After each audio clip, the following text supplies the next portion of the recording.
সাকিবের একটা প্ল্যাকার্ড নিয়ে ঢোকার চেষ্টা করতেছিলাম, কিন্তু 3 দফায় চেক হলো। তামিমের প্ল্যাকার্ড নিয়ে সে মানে সুন্দর মতো করে আসতে পারছে, কিন্তু আসলে আমার অপরাধটাকে আমি আসলে বুঝলাম না। একটা প্ল্যাকার্ড, এটা আসলে ক্রাইম করার তো কিছু না। একটা প্ল্যাকার্ড আজকে আটকাইলেন, কিন্তু আসলে মন থেকে তো আসলে তাকে ওইভাবে আটকানো আসলে সম্ভব না। আমার কাছে আসলে ক্রিকেটের বীর শ্রেষ্ঠ হিসেবে সাকিব আল হাসানের লাগে। বাংলাদেশ ক্রিকেট আজকের যে জায়গাগুলোতে পৌঁছাইছে, সেটা সাকিবের অবদান মানে ভোলার মতো না।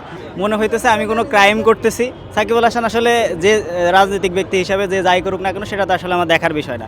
আমি তার খেলার ভক্ত, তার একটা প্ল্যাকার্ড নিয়ে আমি আসলে স্টেডিয়ামে খেলা দেখতে আসতেই পারি, তাকে রিপ্রেজেন্ট করতেই পারি। আমার বাসা মাগুরার ছেলে হিসাবে আমি এটা করতে চেয়েছিলাম, কিন্তু আসলে 3 দফায় যেভাবে তল্লাশি করা হলো, মনে হয় আমি কোনো অবৈধ জিনিস নিয়ে আসলে ঢুকতেছি। আমার কাছে আসলে এটা মনে হলো। কিন্তু এই দেখেন আমার বন্ধু এই যে তামিমের প্ল্যাকার্ড নিয়ে সে মানে সুন্দর মতো করে আসতে পারছে, কিন্তু আসলে আমার অপরাধটাকে আমি আসলে বুঝলাম না। একটা প্ল্যাকার্ড, এটা আসলে ক্রাইম করার তো কিছু না।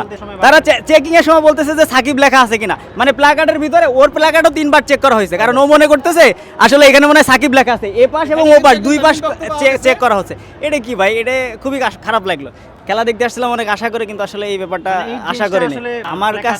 আমার কাছে আসলে ক্রিকেটের বীর শ্রেষ্ঠ হিসেবে সাকিব আল হাসানের লাগে। বাংলাদেশ ক্রিকেট আজকের যে জায়গাগুলোতে পৌঁছাইছে, সেটা সাকিবের অবদান মানে ভোলার মতো না।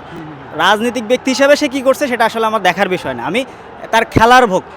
বাংলাদেশে বা বিশ্বের বুকে এরকম অলরাউন্ডার আর জন্ম নেবে কিনা আমার আসলে জানা নেই। আমি আসলে তার খেলার ভক্ত। অন্য কিছুতে কী করছে কি না করছে আমি সেটা সাপোর্টও করি না, বা কোনো ইসের দিকেও যায় না। কিন্তু খেলার ভক্ত হিসাবে বিভিন্ন জায়গায় যেরকমভাবে দেখছেন বুকে লিখে গেছে, আসলে ভক্তের ভালোবাসা কি মন থেকে যারা ভালোবাসে, সেটা তো আসলে কোনোভাবেই বাঁধে রাখা সম্ভব না। একটা প্ল্যাকার্ড আজকে আটকাইলেন, কিন্তু আসলে মন থেকে তো আসলে তাকে ওইভাবে আটকানো আসলে সম্ভব না। আমি খুব মিস করতেছি ভাই, মাঝে মাঝে খেলাই দেখিনি।